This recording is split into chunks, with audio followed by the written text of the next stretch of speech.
Thoma credits much of his success to hard work and independence, values instilled in him during his upbringing on a cattle ranch in the Oklahoma Panhandle.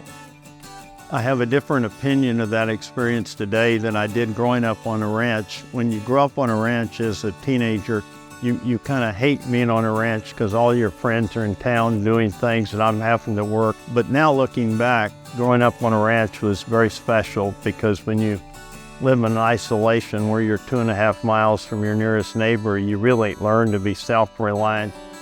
After graduation, Carl decided to go to Oklahoma State University, but didn't major in agriculture. When I got to Oklahoma State, I thought I was going to be an engineer. And so I was in engineering for the first year. And one of my roommates at the time said, "Carl, you grew up on a ranch, you need to get in agriculture." And so I thought about it, and agriculture economics seemed like a natural because it really kind of dealt with more, to me, the business aspects. And so that's how I ended up in agriculture. After graduation, he married Marilyn from Woodward, Oklahoma. They moved to Stanford, both attending graduate school in business administration. After receiving his MBA, he joined the Arizona-Colorado Landed Cattle Company. Carl made a meaningful career change when the early 70s recession hit and he needed to find other employment.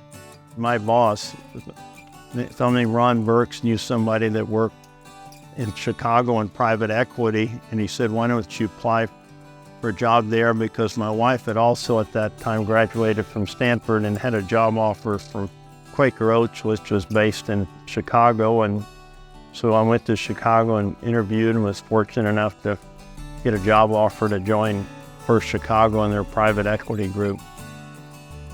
His start in private equity eventually led to the founding of the Thoma Bravo with partner Orlando Bravo in 1980.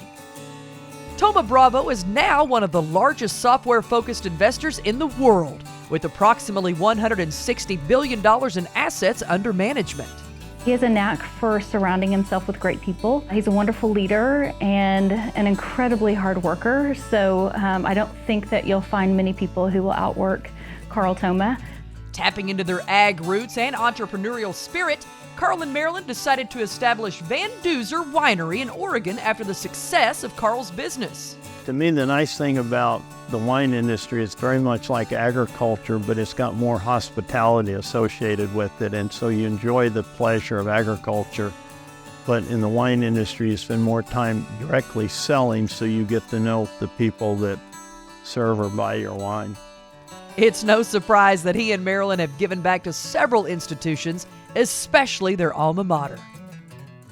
The Thoma Foundation has provided gifts to the Riata Center for Entrepreneurship, the McKnight Center for the Performing Arts, the Spear School of Business, and the OSU Museum of Art, just to name a few. We concluded that we should give most of our wealth to charity because our kids are taken care of enough to accomplish what they want. And so then we, set out focusing on education and in art, and Oklahoma State's our leading institution that's received the most money, and we'll continue to work with them. And so I think it's just giving back. Oklahoma State's been good to me. I guess society's been good to me, so it's time to give back. Carl and Marilyn also support numerous scholarships, including the John W. Goodwin Endowed Agricultural Economics Scholarship Fund, named after his OSU advisor. Probably the toughest professor I've kind of ever known. Very intimidating, but if you kind of did a good job, he seemed to like you, and so he really helped coach me to, develop my career in ag economics and, take a number of accounting courses, and kind of ran the interference with the business school when they would claim that somebody in ag wasn't smart enough to take an accounting course. And recently, the couple established the Thoma Scholars Program at Oklahoma State University. Oh my gosh, I'm so excited about this scholarship program. It will be the most transformational scholarship program we have at our university. Full cost of attendance for our students, so room and board, books, tuition, fees, the whole package, plus an incredible study abroad experience. This is a pathway that opens up doors that students wouldn't have had before to attend a university like Oklahoma State University, to gain skills, connections, networks, so that perhaps some of them can go back home and invest those skills back in their rural communities And even if they go off and do great things in other places, much like Carl has, they have those connections to those rural areas. Through it all, Carl has realized agriculture's critical impact on his and everyone's lives.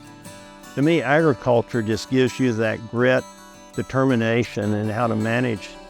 I hate to say adversity, but that seems to define agriculture is adversity and how you manage that, because it's almost like anybody can make money if prices go up and it always rains and you have no bad weather. So I think agriculture is an integral part of the success of America.